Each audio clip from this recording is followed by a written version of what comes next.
তিনি ছাড়া কোনো উপাস্য নেই। তিনি অদৃশ্য ও দৃশ্যমান সব কিছুর জ্ঞানী। তিনি পরম করুণাময়, অসীম দয়ালু। তিনি আল্লাহ।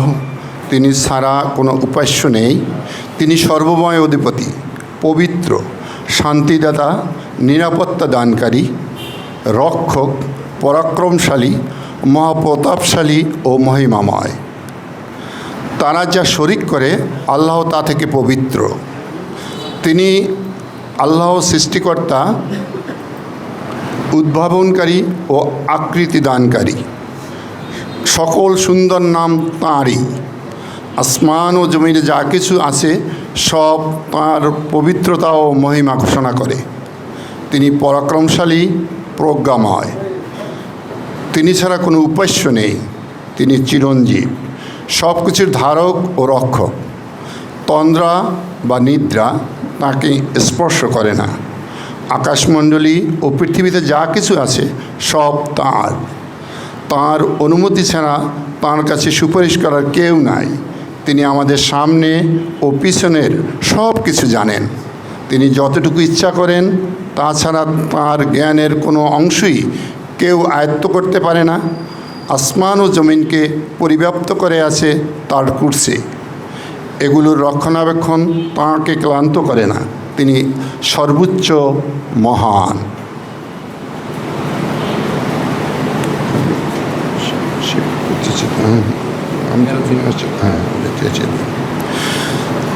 তাঁর কাছে থেকেই আসে সন্ধ্যা এবং তাঁর কাছেই সকাল, এবং তাঁর কাছেই জীবন আর তাঁর কাছেই মৃত্যু, এবং তাঁর কাছেই আমার প্রত্যাবর্তন। সেই আল্লাহই আমার রব। তিনি ছাড়া আর কোনো সত্য মাবুদ নেই। তিনি আমাকে সৃষ্টি করেছেন, তাই আমি তারই বান্দা। আমি তাঁর ওয়াদা ও অঙ্গীকারের উপর সাধ্য অনুযায়ী প্রতিষ্ঠিত। আমি অনিষ্টকর যা কিছু করেছি তা থেকে তাঁর কাছে আশ্রয় প্রার্থনা করছি। আমার উপর তাঁর যে নিয়ামত আছে তার স্বীকৃতি দিচ্ছি। তাঁর নিকট আমার গুনাহের স্বীকৃতি দিচ্ছি।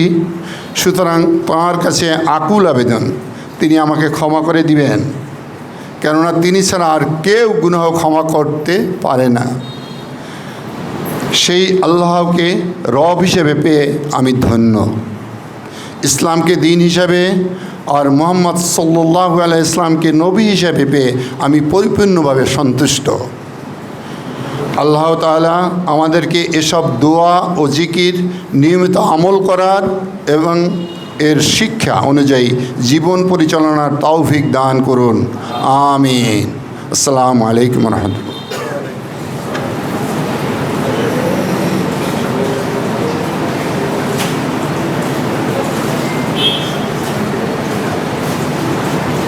আলহামদুলিল্লাহ, আমরা শুনছিলাম সকাল সন্ধ্যার দোয়া, তাসবিহ, জিকির এবং সেগুলোর শিক্ষা। এই বিষয়গুলো আল্লাহ রাব্বুল আলামিন আমাদেরকে যেন বুঝে এবং নিয়মিত আমল করার তৌফিক দান করেন। আমিন।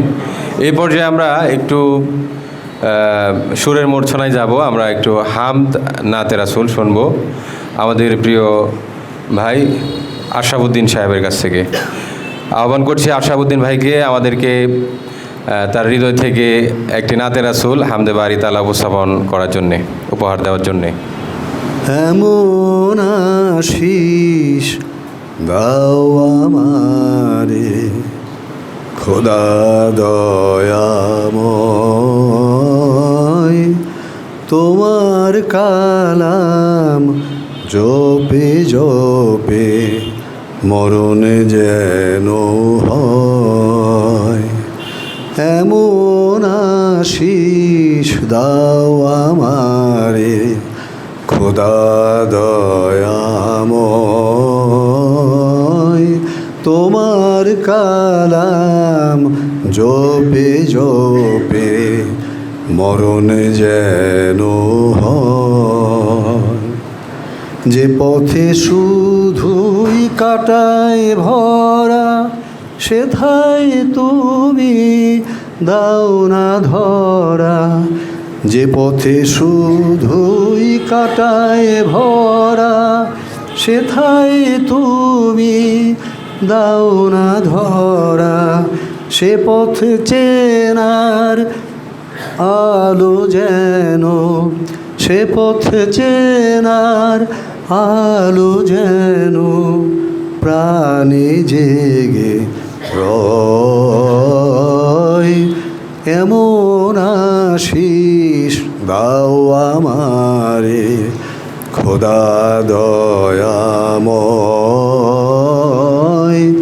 তোমার কালাম জপে জপে মরণ যেন হয়। আমার সকল কাজের মাঝে তোমায় খুঁজি সকাল সাঁঝে, আমার সকল কাজের মাঝে তোমায় খুঁজি সকাল সাঁঝে। সুন্নাতে রাসূলে যত, সুন্নাতে রাসূলে যত করি আমি জয়। এমন আশিস দাও আমারে খোদা দয়াময়, তোমার কালাম জপে জপে মরণ যেন হয়। এমন আশিস দাও আমারে। মনে বড় আশা ছিল যাব মদিনায়, মনে বড় আশা ছিল যাব মদিনায়। সালাম আমি করব গিয়ে, সালাম আমি করব গিয়ে মদিনার রওজায়। মনে বড় আশা ছিল যাব মদিনায়। আরব সাগর পাড়ি দেব নাইকো আমার তরি, পাখি নই যে উড়ে যাব ডানাতে ভর করি। আরব সাগর পাড়ি দেব নাইকো আমার তরি, পাখি নই যে উড়ে যাব ডানাতে ভর করি। আমার আশায় আছে সম্বল নাই, আশা আছে সম্বল নাই, করি কি উপায়। মনে বড় আশা ছিল যাব মদিনায়। কাফেলাতে কে যাও তুমি, কে যাও বেতরি, আমার সঙ্গে নিয়ে নাও খানিক কৃপা করি। কাফেলাতে কে যাও তুমি, কে যাও বেতরি, আমার সঙ্গে নিয়ে নাও খানিক কৃপা করে। সঙ্গে যদি না নাও মোরে গিয়ে মদিনায়, এই গরিবের সালাম দিও মদিনার বাদশাহ। সঙ্গে যদি না নাও মোরে গিয়ে মদিনায়, এই গরিবের সালাম দিও মদিনার বাদশাহ। আমার নামে দুটি বাতি, আমার নামে দুটি বাতি, দিও গরজায়।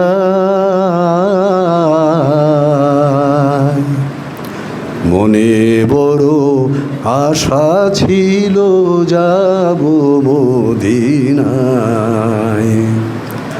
সালাম আমি করব গিয়া, সালাম আমি করব গিয়া নবীর রোজায়।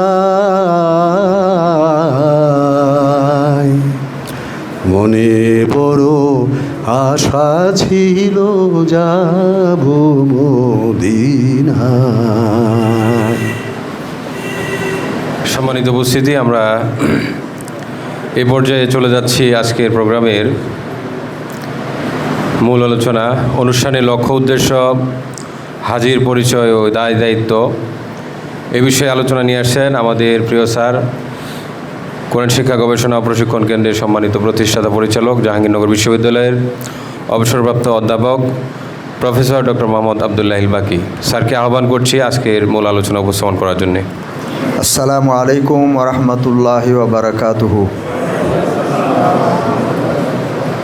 আমরা পবিত্র কোরআনের সূরা হাশরের এক জায়গায় শুনেছি, ইউসাব্বিহু লাহু মা ফিস সামাওয়াতি ওয়াল আরদ, আসমান এবং জমিনের সবাই আল্লাহর তসবিহ পাঠ করে।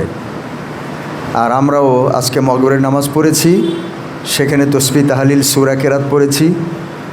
আবার এখানে এসে সবাইকে নিয়ে একযোগে আমরা রসুল সাল্লাল্লাহু আলাইহি ওয়াসাল্লামের শিখানো বিধিবিধান অনুযায়ী কিছু তসবিহ তাহলিল পাঠ করেছি। আল্লাহর কাছে আমরা দোয়া করি, তিনি যেন যারা তসবিহ পাঠকারী স্থায়ীভাবে আমাদেরকে তাদের মধ্যে অন্তর্ভুক্ত করেন। আপনাদের কাছে আবদার থাকবে, এগুলো যার যেটা জানা আছে সেটা নিয়মিত প্র্যাকটিস করবেন, মনোযোগ দিয়ে গভীর আন্তরিকতা সহকারে। আর যাদের যেটা জানা নাই সেটা আমাদের কাছ থেকে এগুলো নিয়ে নেবেন। যেমন আজকে যেটা আমরা দিচ্ছি, এখানে উপস্থাপন করছি, সবই আমাদের সফট কপি থাকবে। আপনাদের সবারই হোয়াটসঅ্যাপ গ্রুপ বানাবো এবং সেইখানে আমরা শেয়ার করে দিব। আর আপনারা নিজেরা দায়িত্ব নিয়ে এগুলো না পেলে আমাদের সঙ্গে যোগাযোগ করবেন, চেয়ে নেবেন, বকাবকি ঝগড়াঝাটি করবেন। আমি পাইনি কেন, দেননি কেন, স্যার আমাকে দেয়নি, এগুলো বলবেন, যাতে করে আমরা বুঝি যে আপনাদেরকে না দিয়ে কোনো উপায় নাই। আর তখন বুঝবো যে আপনারা এগুলো শোনেন এবং পালন করেন। নতুবা শুধুই শোননেওয়ালা, পালনেওয়ালা নাই, ফলে এটা রেজাল্টও আমরা পাই না। এখন আমি আপনাদের কাছে আজকের অনুষ্ঠানের লক্ষ্য উদ্দেশ্যটা সংক্ষেপে বলবো, আর হাজির পরিচয়টাও খুব সংক্ষেপে এবং দায়িত্বটাও খুব সংক্ষেপে দিব। আজকে সব দিব না, কারণ এটা ওয়াজ নসিহত না, এটা আপনাদের দ্বিতীয় দিন আসা, যদিও সংখ্যা কিন্তু অনেক কম। কারণ কি আপনারা একটু বের করবেন, কি কারণে গত দিনে 1 মাস আগে এত লোক আসলো যে জায়গা দিতে পারলাম না, আর আজকে কেন এখনও অর্ধেকও হয়নি, কারণটা কি এটা আপনারা বের করে দেখবেন। শুধু বৃষ্টিকে যেন দোষারোপ না করি, কারণ এই বৃষ্টি আমাদের জন্যই। বছরের সব বৃষ্টি এই মাসেই এই সময়েই দেওয়ার নিয়ম। আমাদের দেশে আবহাওয়াতে সারা বৎসর 12 মাস যেভাবে আল্লাহ নির্ধারণ করেছেন সেইভাবেই বৃষ্টি পাইতে হবে। শীতকালে যদি বৃষ্টি চান পাবেন। এখন বৃষ্টি দিয়ে দিচ্ছে সবগুলো, যেখানে যেরকম ধরে রাখার কথা ব্যবস্থাপনা ওনার আছে। আমরা যদি ওগুলো নষ্ট না করি তাহলে এই বৃষ্টি শহর ডুবাবে না, কারণ এই বৃষ্টি পুকুরে যাবে, ডুবাতে যাবে, নদীতে যাবে, খালে যাবে, সাগরে যাবে। আপনি পুকুর খাল বন্ধ করে বিল্ডিং তুলছেন, এটা কি আল্লাহর পারমিশন নিছেন? যে আপনি সৃষ্টির শুরু থেকে যেটা নদী বানাইছিলেন সেটা আমি কিন্তু এখন ভরাট করে ফেলবো, তাহলে আপনি পারলে অন্য আরেক জায়গায় নদী বানাই দেন বলছেন, পারমিশন নিছেন?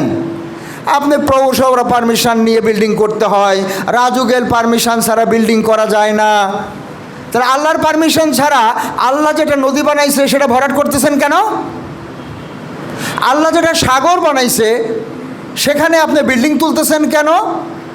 আল্লাহ যেখানে বিল্ডিং তুলছে সেটা ভেঙে আপনি সেখানে বন করতেছেন, পার্ক করতেছেন কেন? পারমিশন নিছেন? আল্লাহ যে আরাফাতকে মরুভূমি বানাইছে সেখানে আপনি এসি তাঁবু বসাচ্ছেন কেন? পারমিশন নিছেন? হাজি সাহেবদের সুবিধার জন্য? আল্লাহ বোধহয় হাজি সাহেবদের সুবিধা আপনাদের মতো ভালো বুঝতে পারেনি, তাই আরাফাত বানাইছে মরুভূমি।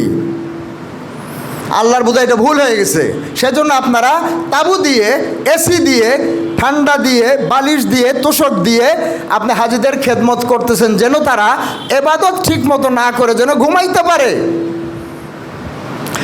ঠান্ডার চোটে যেন সর্দি লাগে, যেখানে গরমে সর্দি লাগার কথা সেখানে শীতের জন্য যেন সর্দি লাগে। শীতের সর্দির এক ইফেক্ট, গরমের সর্দির আর এক ইফেক্ট। যা হোক, আপনাদের কাছে আমার বক্তব্য হলো, আজকে যেটা আমরা দিব এইটা কোনো ওয়াজের জন্য দিব না যে এই কান দিয়ে শুনবেন ওই কান দিয়ে বের করবেন। এইটা আপনারা ডাইজেস্ট করবেন এবং আগামী প্রোগ্রামে এইটা আপনাদের মধ্যে থেকে কেউ না কেউ দিবেন। আজকে আমরা বেশি লোককে জোগাড় করতে পারিনি, কারণ ম্যাটেরিয়াল তৈরি করতে দেরি হয়েছে এবং সময় মতো যাদেরকে নক করছি তারা এত অল্প সময়ের মধ্যে এটা দিতে রাজি হয়নি। আমরা নক করছি, আমাদের উচিত আগামী মাসের প্রোগ্রামের দায়িত্ব আগামী 2-3 দিনের মধ্যেই দিয়ে দেওয়া। তাহলে একজন রাজি না হলে আরেকজন রাজি হবে। আপনাদের মধ্যে থেকেই এগুলো প্রেজেন্ট করতে হবে। আসল লক্ষ্য উদ্দেশ্য হলো আমরা যেটা এইভাবে এখানে দিচ্ছি সেইটা গ্রামের মসজিদে, গ্রামের বাড়িতে, আপনার রান্না মানে ড্রয়িং রুমে, আপনার সোফার রুমে, আপনার অফিস আদালতের জায়গায় এগুলো যেন আপনারা দিতে পারেন। 27-এর হজের রোডম্যাপ ঘোষণা করা হয়েছে। কারা 27-এ হজে যাবে এটা এখন লেখাপড়া শুরু হয়ে গেছে। আপনারা যদি আমরা এইখানে যেভাবে আপনাদেরকে ডেকে দিচ্ছি সেভাবে যদি নিজ নিজ জায়গায় দেওয়া শুরু না করেন, তাহলে আপনারা যেভাবে হজে ফাঁকি দিয়ে আসছেন আমার মতো আব্দুল্লাহ বাকির পাল্লাই পড়ে, তারা ভবিষ্যতের যারা যাবে তারাও ওই রকমই ফাঁকি দিয়ে আসবে, কুল কিনারা করতে পারবে না। এনিওয়ে, তাহলে আজকের এই প্রোগ্রামের উদ্দেশ্য হলো এটা কোনো স্বাভাবিক ওয়াজ নসিহতের ক্লাস নয়, অনুষ্ঠান নয়। গত মাসে আমরা ক্লাস করেছি, তারই ধারাবাহিকতায় আমি কথা দিয়েছিলাম প্রতি মাসে একটি করে প্রোগ্রাম করব এবং আপনারা রায় দিয়েছিলেন। সেই সুবাদে আল্লাহ রাব্বুল আলামিনের অশেষ শুকরিয়া, তার দরবারে অনেক অনেক কৃতজ্ঞতা। অনেক অব্যবস্থাপনা, অযোগ্যতা সত্ত্বেও আজকে আমরা আপনাদেরকে নিয়ে আমাদের কথা অনুযায়ী হজ এবং ওমরা পালনকারী নতুন পুরাতন নারী পুরুষ সবাইকে নিয়ে, এই এলাকার যারা তাদেরকে নিয়ে এখানে বসতে পেরেছি ইনশাআল্লাহ। গত মাসে যেরকম এই মাসের 1 তারিখে মিরপুরে করা হয়েছিল দ্বিতীয় ব্যাচ, সেইটারই আরেকটা প্রোগ্রাম আমরা এই মাসের শেষের দিকে ঢাকায় কোনো এক জায়গায় করব। আমরা 2-3টা জায়গা নিয়ে খুঁজতেছি। ঢাকার লোকরা ওখানে আসবে, যেন সবাই সব জায়গায় যেতে পারে না, তাদের সুবিধা মতো আয়োজন যেন আমরা সব জায়গায় করতে পারি। 2 নাম্বার গেল। 3 নাম্বার হলো, এবং এছাড়াও ঢাকার আরও 4-5টা জায়গায় প্রোগ্রাম করার কথা আছে আমাদের, আমরা জায়গা সিলেক্ট করতেছি। আপনারা নিজ নিজ জায়গায়, যেরকম জাহাঙ্গীরনগর বিশ্ববিদ্যালয়, ব্যাংক টাউন, এরকম যে জায়গাগুলো থেকে লোকজন আসছেন, তারা নিজেরাই ছোট ছোট জায়গায় এরকম একটা প্রোগ্রাম অন্তত করবেন সেখানকার লোকদেরকে নিয়ে। ব্যাংক টাউনের অনেকেই এখানে আসতে পারেনি, তারা তাদের ক্যাম্পাসে যখন প্রোগ্রাম হবে আসতে পারবে, বেশি লোক আসবে এর চাইতে। জাহাঙ্গীরনগরের সবাই এখানে আসতে পারেনি, জাহাঙ্গীরনগরে যদি প্রোগ্রাম অ্যারেঞ্জ করেন তাহলে সেখানকার লোকজন কয়েকজন সেখানে জয়েন করতে পারবে। এবং এভাবেই বিভিন্ন এলাকাতে জামসিং, সায়াবিথি, ডগরমুড়া, অরুণাপল্লী, এরকম করে ভাগ করে করে আমাদের ছোট ছোট জায়গার লোকগুলোকে নিয়ে, হজ এবং ওমরা পালনকারীদেরকে নিয়ে এই জিনিসগুলো দিতে হবে, চর্চা করতে হবে, ব্যবস্থা করতে হবে। যদি এটা আমরা না করি তাহলে হজ এবং ওমরা থেকে আল্লাহ যা আমাদেরকে দিয়েছেন আমরা সেটা ধরে রাখতে পারবো না, চর্চার মধ্যে থাকবে না, এবং আমরা হজ ওমরা পালনকারী ভিখারিরাই এগুলো হারায় ফেলবো, ফলে নতুন কাউকে আমরা দিতে পারবো না। ওনারাও শূন্য হাতে যাবে, যা কিছু পাবে ঘুরে এসে আবার 2 মাসের মধ্যেই তারা শূন্য হাত হয়ে যাবে। এইটা বন্ধ করার জন্য এবার 26-এর হজে আমার একটা সুনির্দিষ্ট পরিকল্পনা আমি একাকী তওয়াফ করা অবস্থায় আল্লাহ রাব্বুল আলামিনের কাছে উপস্থাপন করেছিলাম। সম্ভবত তিনি এটা কবুল করেছেন এবং সেই সূত্র ধরে ইতিমধ্যে আমি অনেকগুলো প্রোগ্রাম করে ফেলেছি এবং সামনে অনলাইনে এই প্রোগ্রামটা আরও বাড়বে এবং অফলাইনে প্রোগ্রামও আরও বাড়বে। যদি আপনারা অন্তত একটু সন্দেহ করেন যে বাকি ভাই যেগুলো বলে আসলে কি এত কিছু করতে পারে কি না, তাহলে মাঝে মধ্যে আমার সঙ্গে সফর সঙ্গী হওয়ার নাম লেখাবেন। আপনার কোনো খরচ লাগবে না, যাওয়া আসা থাকা খাওয়া, আমি যেখানে থাকি যেভাবে খাই সেভাবে আপনাকেও রাখতে পারবো। তবে আমার জন্য কোনো চয়েস থাকে না। আমার যদি রাস্তায় ঘুমাইতে হয় রাস্তায় ঘুমাই, যদি 5 স্টার হোটেলে ঘুমাইতে হয় 5 স্টারে ঘুমাই, যদি আত্মস্বজনের বাড়িতে থাকতে হয় সেখানে থাকি, যদি আলু ভর্তা দিয়ে ভাত দেয় তাও মন খুশি করে খাই। আমার কোনো চয়েস থাকে না। সুতরাং আপনাদের একটু কষ্ট হবে, কারণ আপনার যদি চয়েস থাকে সেই চয়েস মতো যদি কিছু দিতে না পারি তাহলে তো আপনি মনক্ষুণ্ণ হবেন। আর আমার চয়েস হলো আল্লাহর খুশি করার জন্য বের হয়েছি, যেটা করলে আল্লাহ খুশি আমি যেন তাতেই খুশি থাকি। আর এটাই হলো হজের আমার শিক্ষা প্রধান, যে আল্লাহ আমাকে যেভাবে রাখবে আমি তার উপরে খুশি থাকব। তিনি আমাকে না পাওয়ার মধ্যেও খুশি রাখতে পারেন, আর তিনি যদি না চান পাওয়ার মধ্যেও খুশি নাও করতে পারেন। বহুত মানুষ পাওয়ার মধ্যেও অখুশি, বহুত মানুষ না পেয়েও খুশি। যেরকম না পেয়েও খুশি এরকম একজন হলেন ইব্রাহিম। আমি মাকামে ইব্রাহিমিতে নামাজ পড়েছি, আপনারাও তো পড়েছেন। আমি চেষ্টা করি ইব্রাহিম যেরকম দিয়ে খুশি নিয়ে খুশি না, আমিও যেন দিয়ে খুশি হই আল্লাহর জন্য, নিয়ে খুশি না হই। কারণ দুনিয়ার অধিকাংশ মানুষ পাইলে খুশি, না পাইলে অখুশি। হাজির আসল পরিচয় না পাইলেও আল্লাহর উপরে খুশি, মহা খুশি। আসুন এখন আমি আপনাদেরকে আমার কইটা যায় না কেন এখানে, এটা আমার এই আলোচনা সংক্ষিপ্ত করব, তারপরে নাস্তা দেওয়া হবে। আজকে কিন্তু প্রোগ্রাম শেষে ডিনার দেওয়া হবে না, আজকে শুধু নাস্তা দেওয়া হবে এবং সেটা এখনই দেওয়া হবে, কারণ নাস্তা খাওয়ার সময়ই এখন। সেজন্য এইটা সংক্ষিপ্ত করব। নাস্তা দেওয়া হবে, নাস্তা করবেন, তারপর আমরা বাকিটা শেষ করব। এবং আমরা যেহেতু আল্লাহর রহমতে 7:30টায় শুরু করেছি, আমরা ইনশাআল্লাহ 9:30টায় এশার নামাজ সহ শেষ করার চেষ্টা করব। 2 ঘন্টার বেশি প্রোগ্রাম করব না, যদিও মাসে একবার হবে। আগামী মাসের প্রোগ্রামের তারিখ আজকে ঘোষণা করা হবে।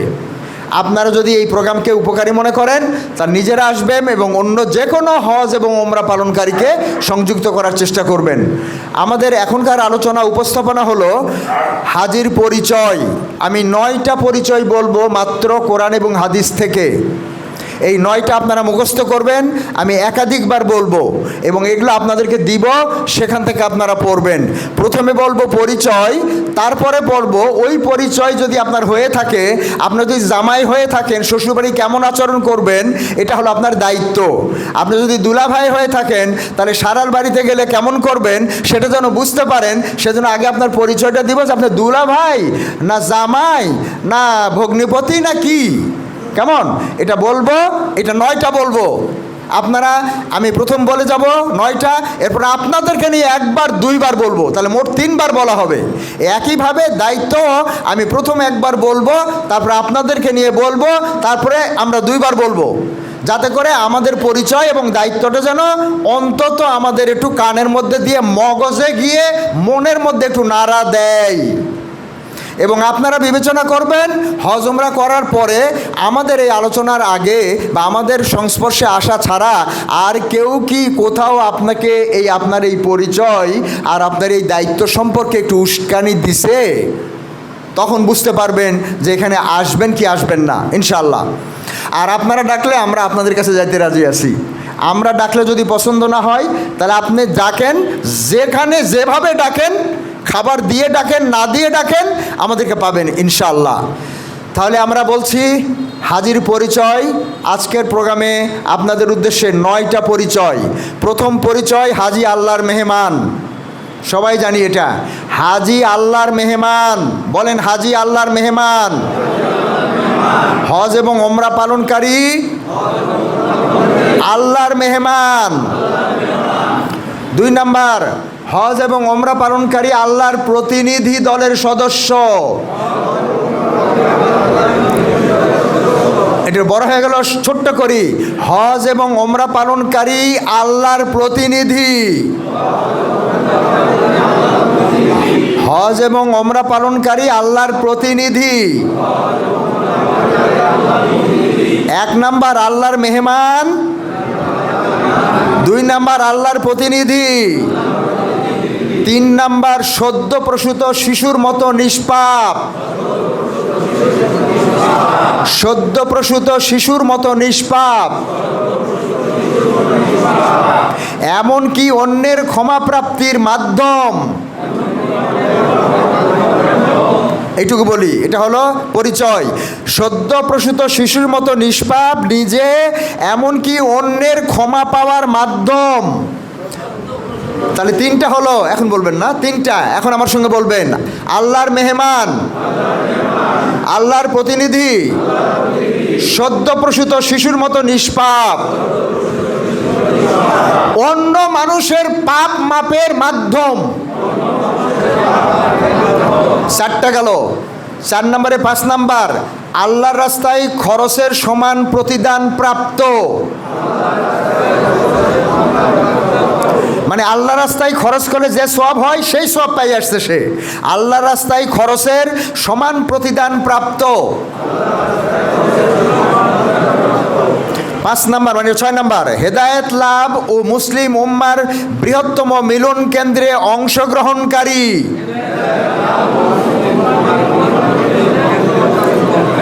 হেদায়েত লাভ ও মুসলিম উম্মার বৃহত্তম মিলন কেন্দ্রে অংশগ্রহণকারী।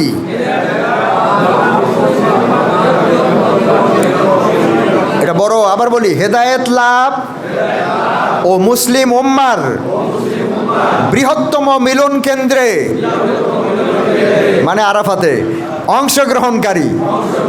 তাহলে আবার প্রথম থেকে বলে আসি, দেখেন একটাই কতবার বলতেছি। আল্লাহর মেহমান, আল্লাহর প্রতিনিধি, সদ্য প্রসূত শিশুর মতো নিষ্পাপ, অন্যের মাপ পাওয়ার মাধ্যম, আল্লাহর রাস্তায় খরচের সমান প্রতিদান প্রাপ্ত,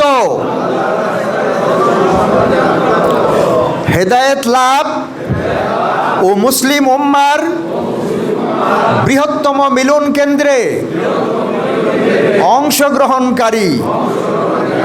7 নম্বর হলো ইসলামী ঐতিহ্যের সর্বাপেক্ষা গুরুত্বপূর্ণ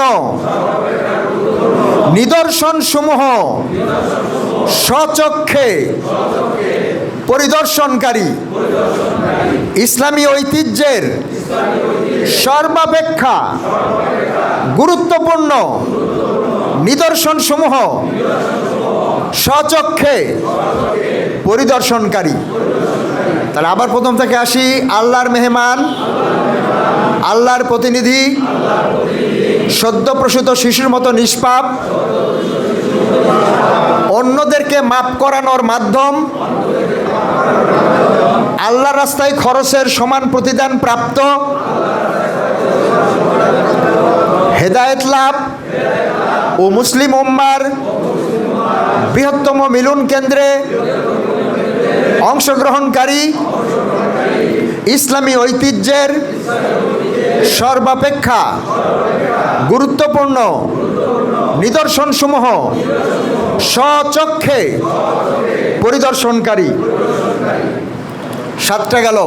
8 নাম্বার দারিদ্রতা থেকে মুক্তি পাওয়ার উদ্যোগে সামিল হয়েছেন। মানে দরিদ্রতা থেকে মুক্তি পাওয়ার উদ্যোগে সামিল হয়েছেন। দারিদ্রতা থেকে মুক্তি পাওয়ার উদ্যোগে সামিল হয়েছেন। 9 নাম্বার, উড়ন্ত দুরন্ত প্রজাপতি, যেখানে সেখানে যায় না, বসে না, সর্বোচ্চ, সঠিক, সুন্দর, পবিত্র খাদ্য খায়, আর সাথে থাকে অভাবনীয় অবদানের কাজ। তার মানে সংক্ষেপে যদি বলি, হাজি হলো, ওমরা পালনকারী হলো উড়ন্ত দুরন্ত প্রজাপতি। উড়ন্ত দুরন্ত প্রজাপতি, এটা খালি মনে রাখেন, এটা একটু ব্যাখ্যা উদাহরণ দিতে হবে, বুঝাই দিতে হবে। উড়ন্ত দুরন্ত প্রজাপতি, ল্যাবরা থাবরা না, বসে থাকে না। আর 10 নম্বর হলো হাজি হলো মহসিন, মানে আল্লাহওয়ালা। বাদামওয়ালার কাছে বাদাম পাওয়া যায়, ডাবওয়ালার কাছে ডাব পাওয়া যায়, আল্লাহওয়ালার কাছে কারে পাওয়া যাবে? আল্লাহকে পাওয়া যাবে। তাহলে হাজি হলো মহসিন, মানে হলো আল্লাহওয়ালা, তার কাছেই পাওয়া যাবে আল্লাহকে। 10টা বললাম। আমি যখন এই লেখাটা শুরু করি তখন আল্লাহর কাছে দোয়া করছিলাম 10টা দিব আজকে। তো যখন 9টা লিখে ফেলছি, আল্লাহর পরে আর যায়নি। দেখেন কিভাবে তিনি আমার 10টা বানাই দিলেন। যখন এটা আমি বললাম, যখন 4 নম্বরটা 5 নম্বর হয়ে গেল, তখন আমি বুঝলাম আল্লাহ আমার দোয়া কবুল করছে, এটা 10টা বানাই দিছে।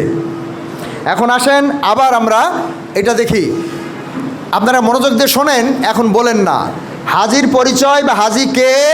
1 নাম্বার, হাজি আল্লাহর মেহমান, হাজি আল্লাহর প্রতিনিধি, সদ্য প্রসূত শিশুর মতো নিষ্পাপ, এমনকি অন্যকে পাপ মাফ করানোর ক্ষমতা রাখে।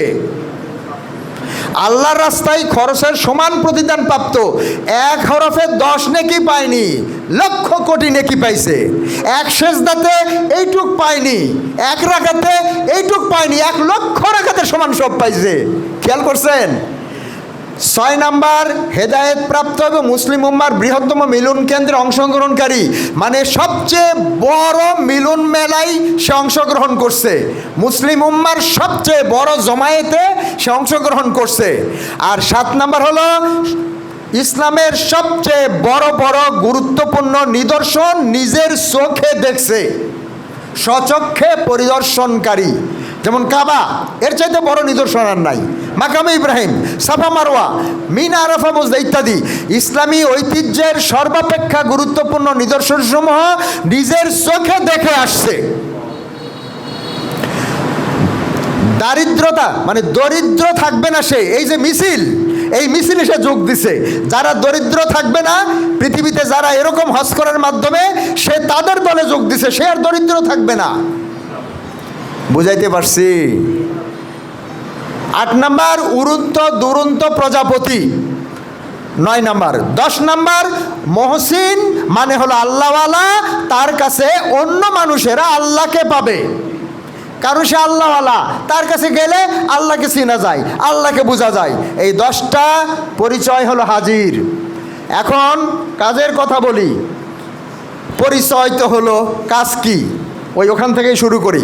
কাজ, আল্লাহর মেহমান যদি হয়ে থাকে তাহলে সে, তার কাছে মানুষ আল্লাহর গুণগান শুনবে। সব সময় তার মুখে চোখে হাতে পায়ে খালি আল্লাহর গুণগান, আল্লাহর গুণকীর্তন।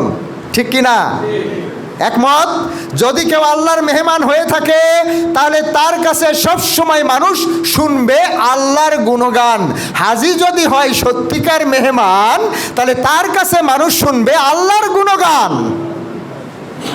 হাজি যদি আল্লাহর প্রতিনিধি দলের সদস্য হয়ে থাকে তাহলে সে তার চারপাশের, তার পরিবার, আত্মীয়স্বজন, বন্ধুবান্ধব, এলাকাবাসী, গ্রামবাসী, দেশবাসী, বিশ্ববাসী সবার দেখভাল করবে, কারণ আল্লাহ তো সবার দেখভাল করে।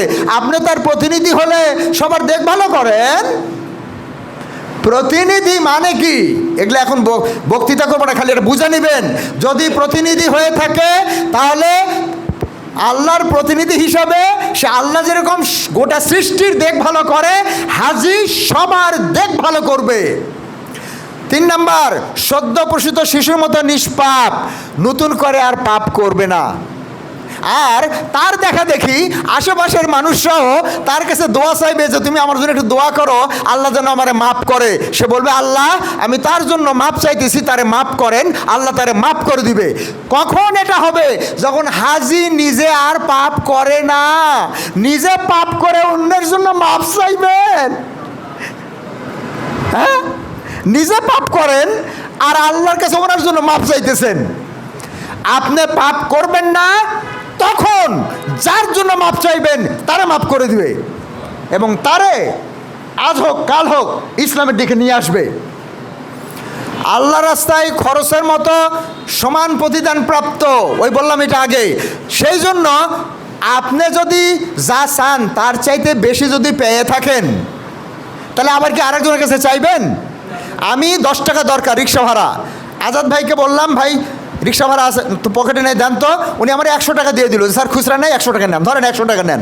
তা আমার দরকার 10 টাকা রিক্সা ভাড়া, পাইছি 100 টাকা, আমি কি আবার আরেকজনের কাছে চাইবো? বলেন ভালো করে। তাহলে আমি আরেকজনের কাছে চাইলে মার দিবেন না যে উনি তো 100 টাকা দিয়ে দিয়েছে, আবার ফাজলামি করতেছেন না, আপনি তো চোরা কারবারি। প্রিয় ভাই বোনেরা, হাজিরা যদি আল্লাহর কাছ থেকে পাই তাহলে তাকে আর কারো কাছে চাওয়া লাগবে না, কারণ আল্লাহ এক চাইলে হাজিকে কমপক্ষে 700 দেয়, সহি হাদিস। আর কখনো কখনো বেহিসাব দেয়, হাজার হাজার লাখ লাখ কোটি কোটি দিতে পারে। তাহলে আপনি আবার আরেকজনের কাছে চাইতেছেন কেন? ও আল্লাহর কাছ থেকে পাইতেছেন না, তাই তো এমপির কাছে যান, চেয়ারম্যানের কাছে যান, উমুকের কাছে যান, তুমুকের কাছে যান, ওইখানে ধন্না দেন, ওইখানে ঘোরাফেরা করেন, কারণ আল্লাহ দেয় না। ঘুরে ঘুরে দেখছেন আল্লাহ দেয় না, তাই গেছেন উমুকের কাছে তুমুকের কাছে। হাজি যদি হাজি হয়ে থাকে, যদি আল্লাহ রাস্তায় খরচের সমান সওয়াব পেয়ে থাকে 2-1 বার, ও আর কারো কাছে কোনোদিন হাত পাতবেন না। বরং হাজি এখন গ্রহীতা নয়, সে চাইবে না, সে নিবে না, সে দিবে, সে হবে দাতা। ওই দেখেন দাতা, আল্লাহ যেরকম দাতা, আল্লাহ কি কারো কাছ থেকে কিছু চাই নাই? খাবার, বাড়িঘর, টাকা পয়সা কিছু চাই? পানি, হ্যাঁ, কাপড় চোপড়, আল্লাহ কারো কাছে কিছু চাই? তা আপনি যদি তার প্রতিনিধি হন, হজ যদি আপনাকে তার প্রতিনিধি বানায় ফেলে, আপনি কারো কাছে কিচ্ছু চাইবেন না, গোটা সৃষ্টি জগতের কারো কাছে কিচ্ছু চাইবেন না, শুধু এক জায়গায় চাইবেন, আপনি হয়ে যাবেন দাতা। কারণ তিনি একের জায়গায় 700 দিবে, ভাগনাকে দিবেন, ভাস্তাকে দিবেন, মসজিদে দিবেন, মাদ্রাসায় দিবেন, এতিমখানে দিবেন, ফকিরকে দিবেন, মিসকিনকে দিবেন। আরে যে চাই না রিক্সা ভাড়া 10 টাকা, নামে বলবেন তুই 20 টাকা রাখ, সে বলবে কেন স্যার? আরে বলিস না, আমি একজনের কাছে চাই, সে আমার এক চাইলে 700 দেয়, বুঝছিস তো, তোর সাথে 10 টাকার চুক্তি, 20 টাকা দিয়ে দিলাম। বুঝাইতে পারছি? হেদায়েতলাম মুসলিম উম্মার বৃহত্তম মিলন মেলায় অংশগ্রহণকারী মানে একতাবদ্ধ হয়েছে, সে গোটা দুনিয়ার হাজিদের সঙ্গে সে একত্রিত হয়েছে আরাফাতে। চারপাশের সবাইকে জমা করবে মালিকের আনুগত্যে, বিভেদ করবে না, অনৈক্য করবে না, বিশৃঙ্খলা করবে না। আপনি যদি আরাফাতে ঐক্যবদ্ধ হওয়ার, একত্রিত হওয়ার মজা পেয়ে থাকেন, আপনি কোনো ক্রমেই মুসলিম উম্মার মধ্যে বিভেদ করবেন না, দলাদলি করবেন না, অনৈক্য সৃষ্টি করবেন না। 7 নাম্বার গুরুত্বপূর্ণ নিদর্শন, আমি পরের ক্লাসে কিন্তু দিব, এগুলো আবার ভালো করে আরও বুঝাই দিব পরের ক্লাসে। এখনই খালি এই 10টা পয়েন্ট ভালো করে ধরবেন। নিদর্শন যেমন কাবা, তার চাইতে বড় নিদর্শন পৃথিবীতে আর কিছু নাই। মাকামে ইব্রাহিম, সাফা মারওয়া, মিনা আরাফা মুজদালিফা, রিয়াদুল জান্নাহ, মসজিদে নববী, সবই তো নিদর্শন। ওহদ নিদর্শন, কেবলাতাইন, কুবা, সবই নিদর্শন। স্বচক্ষে দেখছেন না দেখেননি? যদি দেখে থাকেন তাহলে দায়িত্ব কি? বোকামি, মূর্খতার বিরুদ্ধে বুদ্ধিমত্তার সুস্পষ্ট উদাহরণ। আপনি আর বোকামি করবেন না।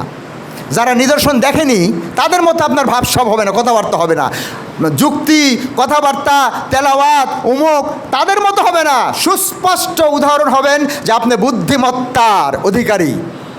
কেমন? দারিদ্রতা থেকে মুক্ত হয়েছেন, মুক্ত হওয়ার, সত্যি সত্যি কি হাজিরা দারিদ্রতা থেকে মুক্তি হওয়ার মিছিলে যোগ দিছে? যদি দিয়ে থাকে তাহলে কথিত ধনাঢ্য, বড়লোক, ধনী, টাকাওয়ালা, ক্ষমতাওয়ালা তাদের মুখে আপনি চুনকালি লাগাবেন। আপনি ওই লাইনে যাবেন না, ওর দিকে তাকায় আফসোস করবেন না, সে আপনাকে দেখে আফসোস করবে। কারণ যতই সে বড় লোক হোক, সে গরিব, কারণ তার চাহিদা শেষ হয়নি, সে তার চাওয়ার জায়গা এখনো পায়নি। আপনি চাওয়ার জায়গা পাইছেন, পাওয়া শুরু করছেন, আপনি কেন তার বিল্ডিংয়ের দিকে তাকে এরকম আফসোস করবেন, হ্যাঁ হ্যাঁ আমারও তো কিছু দেয়নি? তার মানে বোঝা গেল আপনার হজের কিছুই হয়নি। যদি কেউ হজ করে দারিদ্রতা থেকে মুক্ত হওয়ার এই অভিজ্ঞতা নিয়ে আসে, সে কথিত ধনাঢ্যদের মুখে, সেটা আমেরিকান হোক আর সৌদি আরবের হোক আর কুয়েত কাতারের হোক আর গুলশান বনানীর হোক, কোনো ধনাঢ্য আপনার কাছে কোনো ভ্যালু নাই যদি সে আল্লাহকে না চিনে থাকে, কারণ আপনি তার চাইতে ধনী। 9 নাম্বার, উড়ন্ত প্রজাপতি। প্রজাপতির বাচ্চা পাতা খায়, ডাল খায়, হাগে মতে।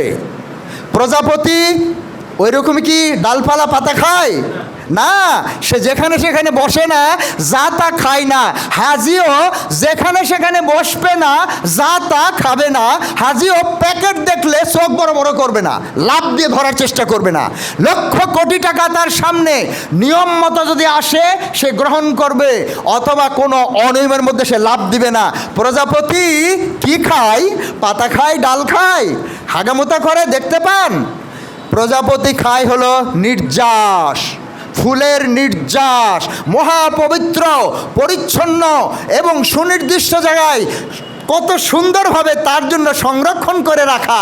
ঘুরে ঘুরে ঘুরে ঘুরে ঘুরে ঘুরে ওই পর্যন্ত গিয়ে সে ওটা খায়। আর শুধু খাই না, পরাগায়ন করে, উপকার করে। হাজির খাওয়াটাও অন্যের উপকারে আসবে, হাজির ঘুমেও অন্যেরা উপকৃত হবে। হাজির বক্তৃতা, হাজির চলাফেরা, উঠা বসা, ঘুরে বেড়ানো, সব কিছুতেই আনন্দ পাবে। প্রজাপতি উঠলেও আনন্দ পায় ছেলেমেয়েরা, প্রজাপতি দেখেও মজা পায়, প্রজাপতি ধরেও মজা পায়। প্রজাপতির কাজও আমাদেরকে পরাগায়ন করে, আমাদের জীবন বাঁচায়।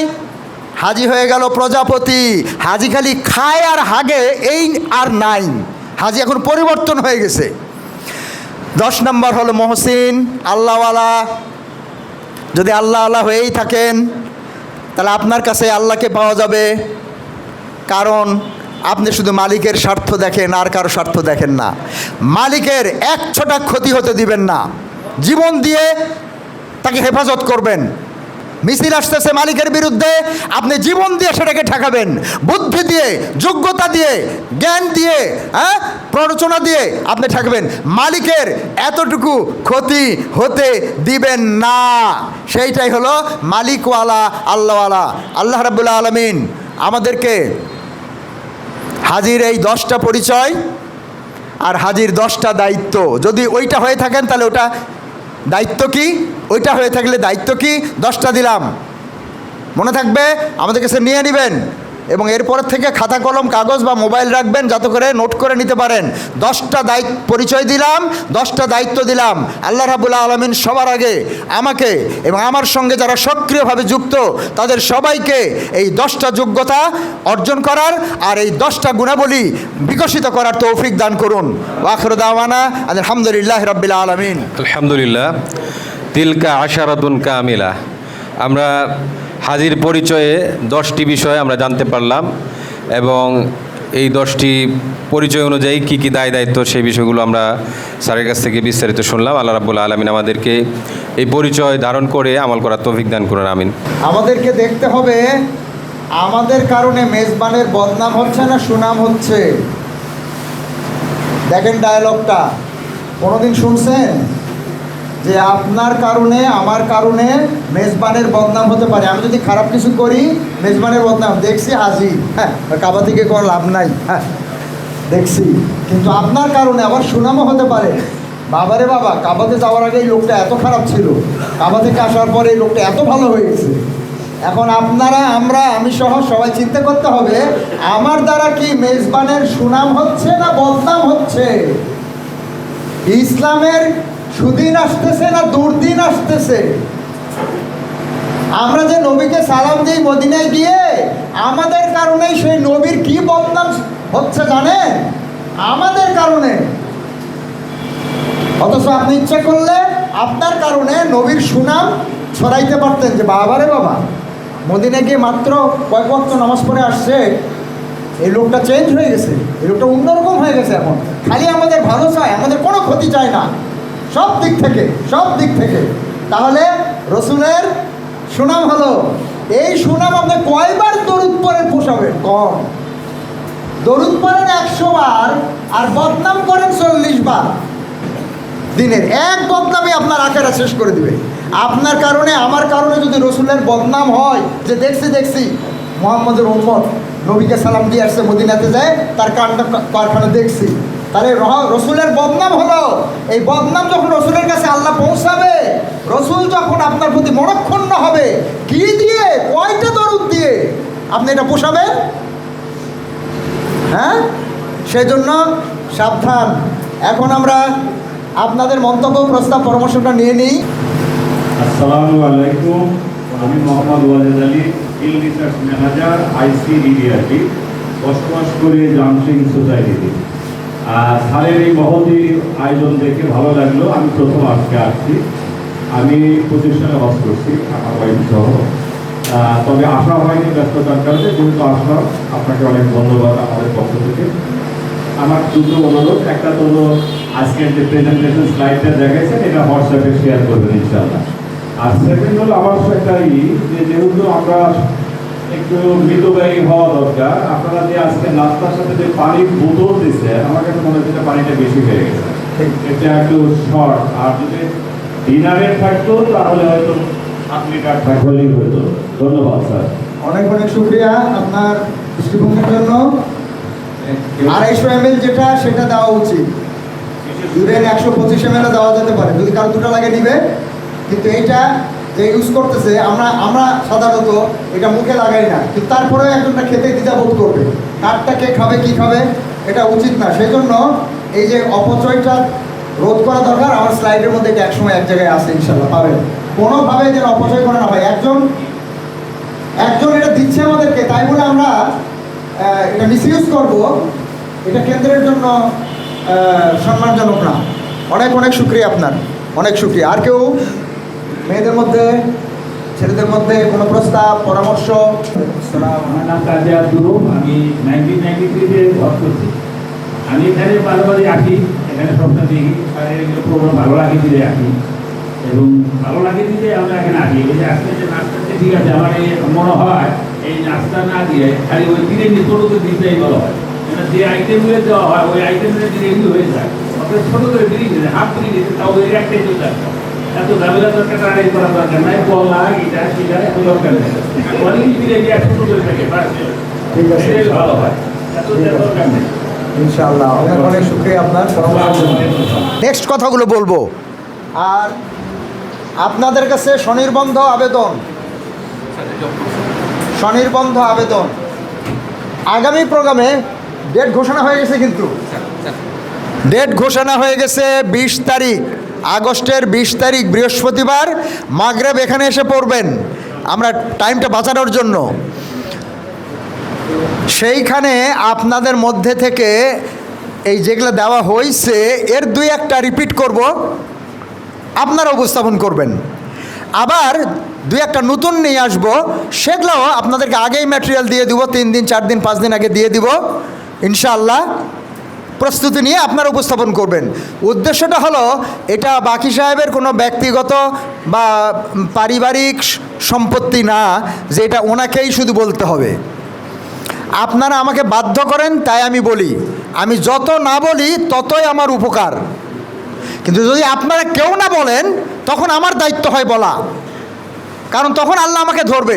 যদি 10 জন বলে, আমি না বললেও আমি বলবো আমি তো অন্য কাজ করছিলাম, বলার লোক তো আপনি দিছেনি, 10 জন তো দিছেনি। কেমন মালিক যখন কাজ ভাগ করে দেয়, তখন একজনকে রান্না করতে বলছে, একজনকে বাগানে পানি দিতে কইছে। বাগানে পানি দেওয়াকে তো জিজ্ঞাসা করবে না তুই রান্না করিস নি কেন, করবে? বোঝার চেষ্টা করেন, সবাইকে আল্লাহ এক দায়িত্ব দেয় না। এই হজ নিয়ে, কোরআন নিয়ে, নামাজ নিয়ে এই কাজ করার জন্য সবাই একই রকম একই কাজ করবে, এটা নিয়ম না। এক একজন এক একভাবে এক এক কাজ করবে।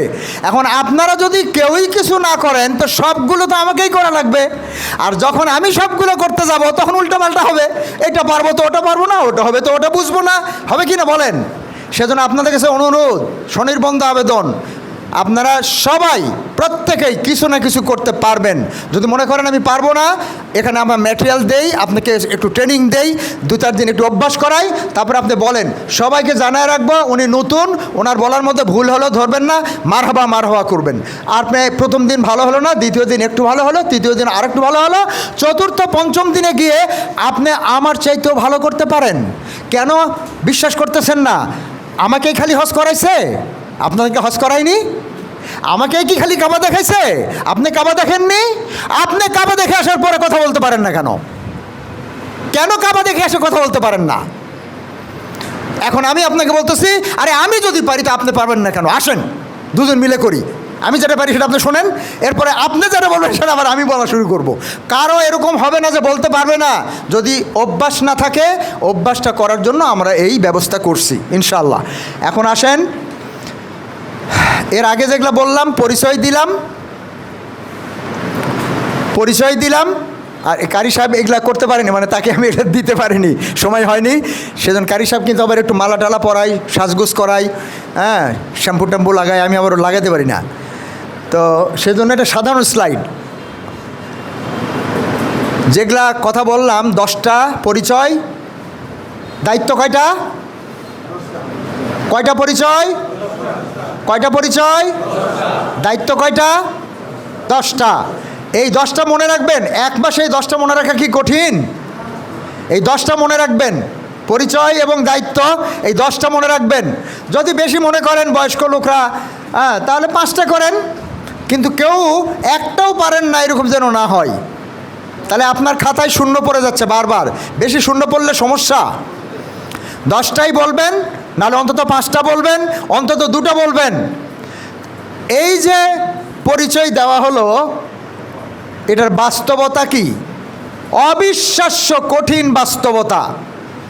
হজ এবং হাজির এত গুণাগুণ, ওই যে পরিচয়, প্রাপ্তি, হ্যাঁ, দায়িত্ব, এত গুণাগুণ, তাতে কার কি? এতগুলো হাজি এবং ওমরা পালনকারী এখানে একত্রিত হয়েছি, কার কি? রাস্তাঘাটে যারা যাচ্ছে, বাড়ি ঘরে যারা আছে, মসজিদে যারা ঈশার নামাজ পড়তেছে, কার কি? কার উপকার হচ্ছে আমাদের এই আলোচনা দিয়ে? আমাদের হজ করার জন্য কার কি উপকার হচ্ছে? আমার গ্রামের কি উপকার হয়েছে? আমার ইউনিয়নে কি হয়েছে? এক একটা ইউনিয়নে কত হাজি, একটা উপজেলায় কত হাজি, কি হয়েছে? বাংলাদেশে প্রায় 80,000 লোক হজ করে আসছে, ওমরা ধরলে কয়েক লাখ। লাভ কি?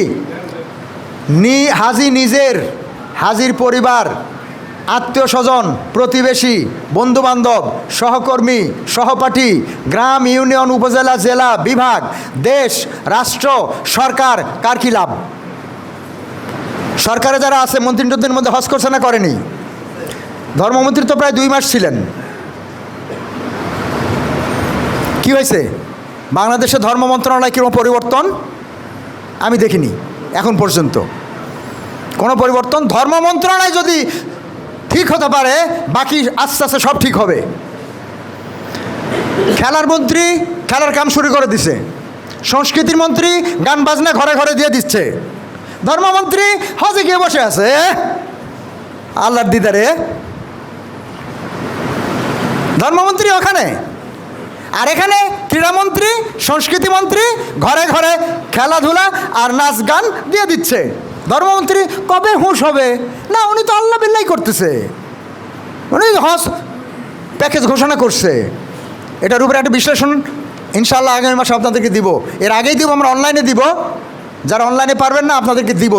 হজ 27 সরকারি প্যাকেজ এবং বেসরকারি প্যাকেজ একটা বিশ্লেষণ দিব। এটা অন্যরকম একটা আলোচনা এবার প্রথম।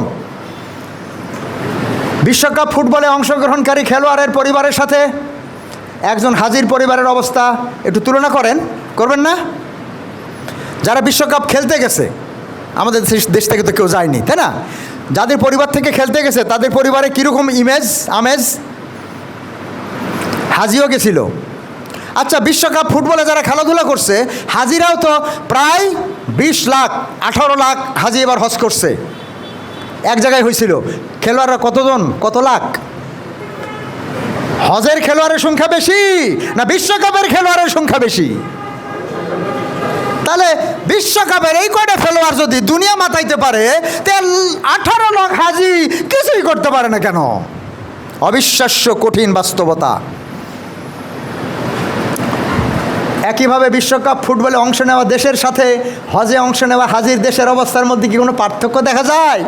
স্পেনের অবস্থা দেখেন হাজিদের, হ্যাঁ? বিশ্বকাপ ফুটবল বিশ্বকে যেভাবে নাচালো, কিভাবে নাচালো। আমার সময় থাকলে আপনাদের শুনতাম কারা কারা খেলা দেখছেন, কারা কারা রাত জাগছেন, কোন দলের পক্ষে কে দেখতাম। আমি খুলনাতে একটা প্রোগ্রামে গেলাম, একটা হজের প্রোগ্রামে। আমার গাড়ির মধ্যে 2 জন ফাইনাল খেলে না, আর্জেন্টিনা এবং স্পেন। আমিও কিন্তু এই গাড়িতে আছি, আমিও এই গাড়িতে আছি। আমার ডান পাশে একজন আর পিছনে একজন মোবাইলে খেলা দেখতেছে, বিশ্বকাপ ফুটবল দেখতেছে। হাজি হজ এজেন্টের লোক।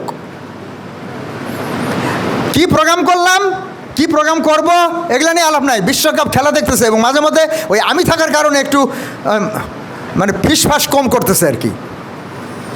কীভাবে আন্দোলিত করলো 18 লাখ হাজির হজ, আর বিশ্বকাপের মাত্র কয়েকটা পার্টি, কয়েকটা খেলোয়াড়, কয়েকটা দেশ কি করলো। হজের বাজেট সম্পর্কে হাজি অহাজি আপনাদের কোনো ধারণা আছে? Do you have any understanding about how's budget? বাংলাদেশেরটাই খালি জানেন কি না? বিশ্বের বাজেট তো পরে 18 লাখ লোক হজ করছে, এটার বাজেটও জানা দরকার আমাদের। আর বাংলাদেশে থেকে যায় 78,500 হজ করছে। কত বাজেট, কত টাকা খরচ হয়েছে খবর আছে?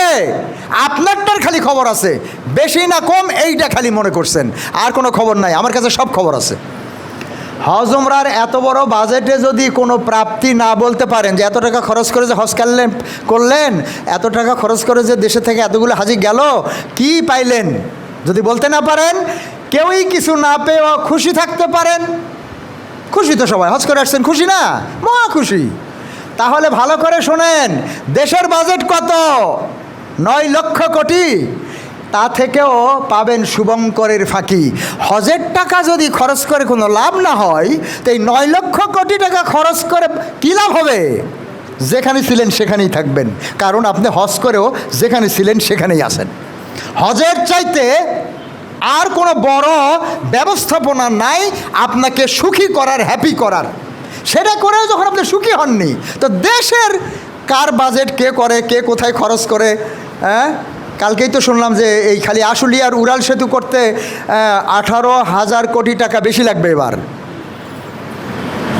18,000 কোটি টাকা বেশি লাগবে আগের বাজেটের তুলনায় উড়াল সেতু।